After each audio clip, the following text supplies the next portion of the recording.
en los Estados Unidos por esto. ¿Ok? Yo fui profesor en Andover del Seminario Teológico de Iglesia Unida Evangélica Unida de los Estados Unidos. ¿Y qué apoyan? Cuando yo le traía a mis colegas, mire, ¿y qué usted cree que enseña el Nuevo Testamento sobre esto? Lo que dice la Biblia. Pecado. Ok. ¿Y qué es lo que usted enseña aquí como profesor del Nuevo Testamento? Es aceptable. Entonces, ¿cómo usted trata con esa contradicción? Fácil. La Biblia es simplemente un libro humano religioso. Pablo se equivocó. La premisa humanista parte de la premisa, o la visión humanista parte de la premisa que la Biblia no es palabra de Dios. Parte de la premisa que las escrituras no son inspiradas. Parte de la premisa del estudio de las religiones, Religionsgeschichtliche School, que enseña que esto no es sagrado, es simplemente un libro religioso que X comunidad la reconoce, pero nadie más. Entonces tenemos personas en la iglesia humanista que leen la Biblia como una opinión.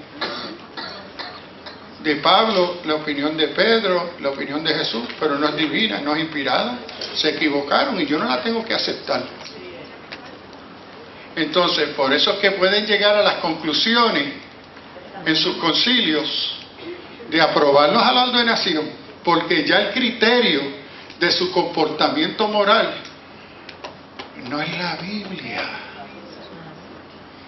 es el criterio humanista de las ciencias sociales modernas, pero está allá en la iglesia. ¿Y cómo llegaron a esa conclusión? Por voto popular de la mayoría. ¿Cómo se define la doctrina en la iglesia hoy? Por voto popular de la mayoría.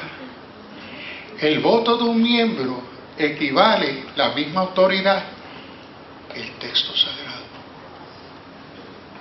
Así que lo hicieron. La Iglesia Evangélica Unida fue una de las grandes iglesias evangélicas de avivamiento antes que existiera el movimiento pentecostal.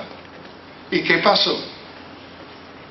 La visión humanista y el voto de la mayoría mandan sus delegados a la conferencia anual. Alguien trae una propuesta que se cambie el documento, que se acepte esto, y si tiene la mayoría de los votos, ganaste. Porque la Biblia no tiene autoridad en una visión humanista. Lo vemos en el campo de la conducta humana.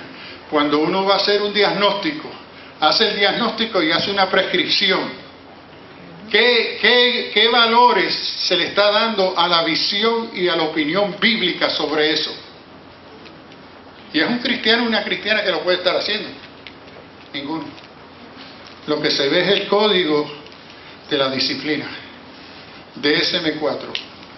¿Qué me prescribe el DSM-4 en esta conducta? Ok, esto es. Pero no nos paramos a preguntar cómo esto cuaja o se refleja con los valores y los principios de la Escritura. Pero si la Escritura no es palabra de Dios, no es inspirada, te digo, esto no tiene ningún peso. Lo que tiene peso es la visión moderna, científica, empírica, estadística. Y esa es la crisis que tenemos en la iglesia, que tenemos una mezcolanza sin estar ni conscientes cómo estas están encontradas, son contradictorias. ¿Ve? Y muchas veces nos sentimos más cómodos con la visión humanista secular que con la bíblica. ¿Por qué? La bíblica me acusa, la secular no. Rebeca.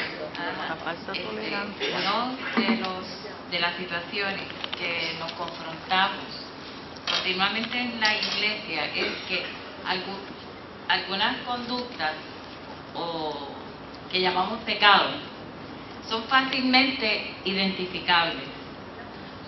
Una, a pesar de lo que está sucediendo con la homosexualidad, todo el mundo reacciona más fácilmente a aceptar o no que la homosexualidad es pecado. Pero tenemos un problema diferente cuando la conducta en cuanto a la mujer y al varón a los hijos, a los padres, a las madres, no es fácilmente identificable porque yo tengo que tolerar, yo tengo que soportar, yo tengo que identificar, yo tengo que, por ejemplo, no hace mucho y queremos tomar poco tiempo, porque el tiempo está avanzando, yo estaba sentada en la mesa del registro y llega un hermano a referirse a una dama, a una mujer, en forma bien terrible, bien agresiva y despectiva. Como yo estoy en el registro, lo único que yo digo es, por favor. La mujer se levanta, se endereza, porque él le dice, es que a ella le gusta eso. Y cuando él dijo así, y yo lo único que dije fue, por favor, cuando ella se endereza, dice, no me gusta eso, y nunca me ha gustado. Lo que pasa es que yo por la paz lo he aceptado. O sea, ¿dónde está la respuesta de esa respuesta eclesiástica, teológica, cuando lo que llamamos bueno o tolerable o soportable es pecado?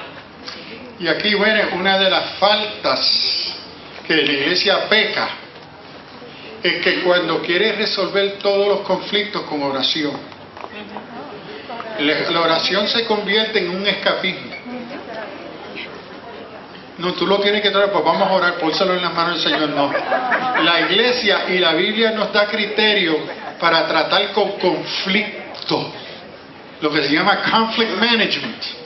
En la Biblia tenemos recursos para bregar con conflicto. Pero ¿qué sucede? No nos gustan los conflictos, porque tenemos una mala comprensión que en el cuerpo de Cristo siempre hay paz. Pero en la ausencia de justicia nunca puede haber paz. Y junto a la paz la palabra nos llama a justicia, a rectitud. Y cuando algo está mal y se quiere justificar con que ahora tú tienes que estar paciente, no. La Escritura nos da criterios para enfrentar ese pecado de abuso, de injusticia. Es que no lo queremos hacer. Hemos creado un ambiente en la iglesia, I'm okay, you're okay, vamos a mantener la paz, y es una falsa paz. Una falsa paz. Por eso es que raramente en las iglesias no se habla de reconciliación. Reconciliación requiere confrontación.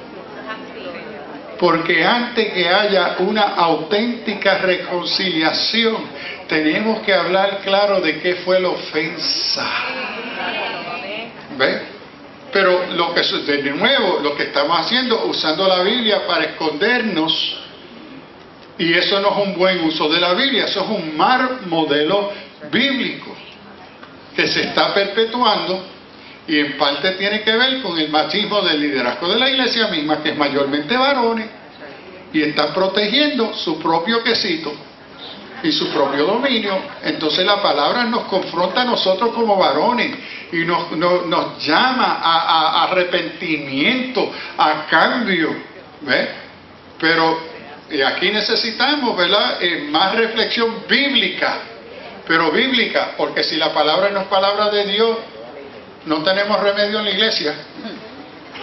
Yo creo que esa falsa paz a veces también nos ha llevado a nosotros el concepto que hay ahora, que lamentablemente se ve en los programas de televisión cristianos, ese concepto de tolerancia, y ha traído a la iglesia cristiana lo que es la nueva era. Y nos ha alejado un poquito porque si tuviéramos en la base que es el amor a Dios, entonces no toleramos por amor a Dios, no deberíamos tolerar ciertas conductas. Porque ofendemos a Dios tolerando una conducta con un aparente falso amor al prójimo. Sí, esa tolerancia se convierte en pecado. Cuando yo tolero y acepto aquello que es pecado y lo tolero como bien, o me quedo, ¿cómo se dice en español? El silencio otorga. El que calla, el silencio. Esa fue la versión New Yorker. El que calla otorga. Otorga. Yo voy a aprender español poco a poco. All right. Quería hacer unos comentarios a la luz de lo que han comentado, y después, es interesante. No voy a tratar, déjame seguir con esto, porque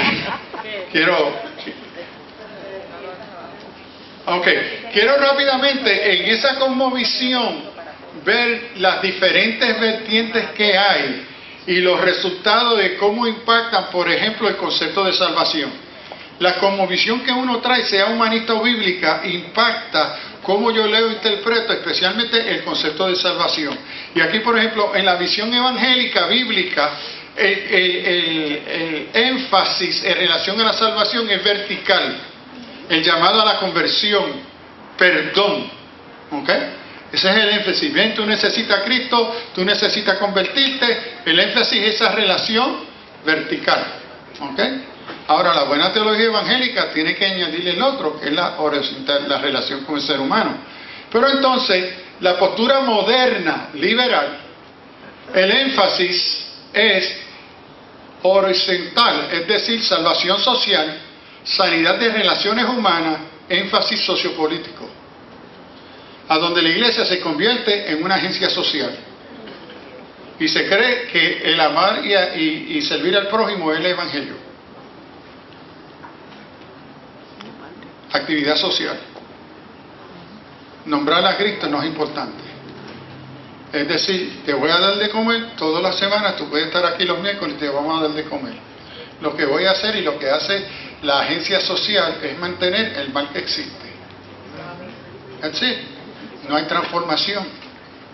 El evangelio que nos llama a actuar tiene que ser acompañado con la capacitación de transformación interna del ser humano, que es el evangelio. Si no, lo único que tú le diste fue un vaso de agua y va a volver mañana con sed, y el resto de tu vida va a estar así. El evangelio no es una agencia social, no es eso, es mucho más que eso. ¿Ven? Es algo mucho más integral y transformador, a donde alcanzo a mi vecino con comida, con ropa, pero eso simplemente atiende al nivel de síntoma del problema. El evangelio va a alcanzar y bregar con las causas fundamentales de esa crisis y esa necesidad humana. Ese es el evangelio. Pero muchas iglesias con una visión moderna humanista se han convertido en lo que Walter Rauschenbusch en el libro Social Gospel se convirtió en una agencia social. Y estuve en un retiro con una iglesia recién que la pastora se para y me dijo, no, yo sé, eso es lo que nosotros somos en esta iglesia. Yo dije, ¿qué? Pues mire, pastora, con todo respeto, usted dejó de ser ministro de la palabra y esto dejó de ser iglesia. Si usted me confiesa eso, que esa es su visión, que la iglesia es una institución social y eso es lo que hay, no es iglesia, y usted no fue ordenada al ministerio como social worker, trabajadora social. Usted fue ordenada al ministerio como ministra de la palabra. De la palabra, y es esta, inspirada por Dios, palabra de Dios, poder del Espíritu Santo para cambiar al ser humano. Eso es lo que representamos. Ahora pecamos en el otro lado, cuando lo que queremos hacer es orar, cantar gloria a Dios y no atendemos al prójimo. Pecamos, porque eso tampoco es evangelio. Eso tampoco es evangelio. Como dicen algunos católicos, tenemos que vestir los dos santos. Los dos. El factor espiritual y el factor social.